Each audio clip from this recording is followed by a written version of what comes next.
Okay, so you have $1 million, or you're about to. 30 years of contributions, market gains, dividend reinvestment, and one day the account statement shows a seven-figure number for the first time, and you stare at it and you think, that's it, I'm a millionaire, I can retire now. That's the plan in your head, and it's not a bad plan. $1 million used to mean something. It still means something. In most of the country, it's more money than the median household will see in a lifetime. Here's the problem. You are looking at the one number in your entire financial life that lies to you the most, because $1 million in a retirement account is not $1 million.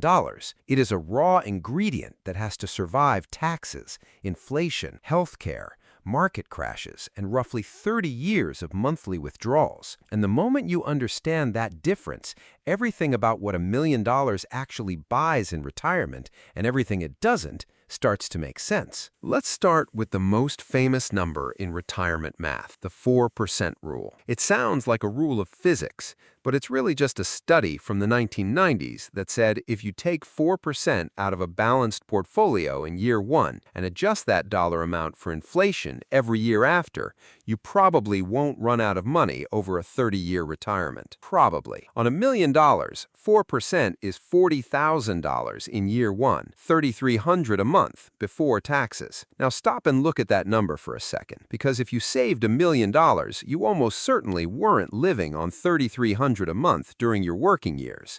You were probably earning six figures: cars, mortgage, kids, vacations, and now the plan is to walk away from a paycheck and live off less than a third of what you used to earn. That's not retirement. That's a lifestyle demotion, and nobody warns you about that gap between the $1 million fantasy and the $3,300 reality. But we're just getting started, because the 4% rule is under attack. Newer research, Morningstar, Vanguard, several academic studies, has walked it down to around 3.7%, and in some scenarios 3.3%. On $1 million, that's $33,000 a year, $2,700 a month. Why the drop? Because interest rates changed. Bond yields collapsed for a decade, and even though they came back, the safe withdrawal math is more fragile now than it was when the rule was written. So the honest answer isn't $40,000 a year. It's somewhere between 33 and 40, depending on which economist you trust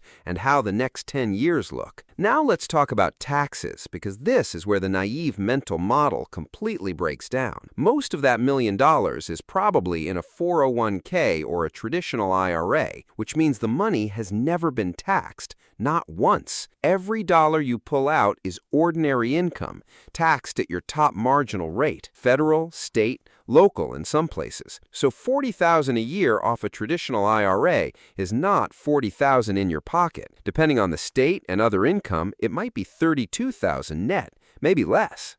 Roth accounts are different. They come out tax-free, but most Americans don't have most of their savings in Roth. They have it in the tax-deferred bucket, which means the government is a silent partner in that $1 million, and they haven't been paid yet. There's a rule called required minimum distributions. Once you hit 73, the IRS forces you to take money out of that traditional account, whether you want to or not because they care about your retirement, because they're finally collecting the taxes you deferred for 40 years. If your portfolio grew well, RMDs can push you into a higher tax bracket than you were in while working. That's the joke nobody laughs at. You save for retirement to lower your tax bill, and if you save too much, retirement raises it. Now let's talk about the second gear, which is healthcare, because here's what the $1 million fantasy always forgets. Medicare starts at 65. If you retire earlier, 55, 60, 62, you have a gap.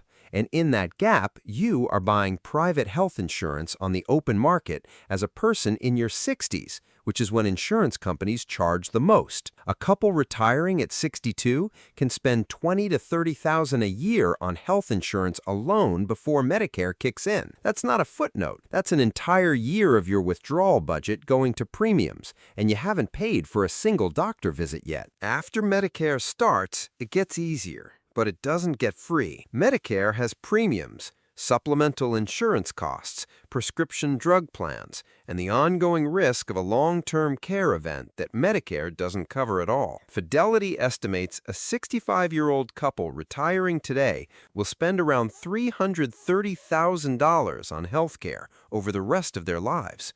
Almost a third of your million. Now let's talk about the third deer, inflation. That $40,000 in year one has to grow every year just to buy the same groceries. At 3% inflation, in 20 years, you'll need to withdraw $72,000 a year to have the same purchasing power. The 4% rule accounts for this, but it means your withdrawal rate is climbing while your portfolio might be shrinking. That's the trap. Retirees see the account balance in year one and feel rich. In year 15, when they're pulling more dollars from a smaller account, they feel something else. Now let's talk about the risk that actually kills million-dollar retirements. Sequence of returns. If the market drops 30% in your first 2 years of retirement and you're still pulling out $40,000 a year, you are selling shares at the bottom to pay bills. Those shares can never recover because they no longer exist. A person who retires into a bad decade with $1 million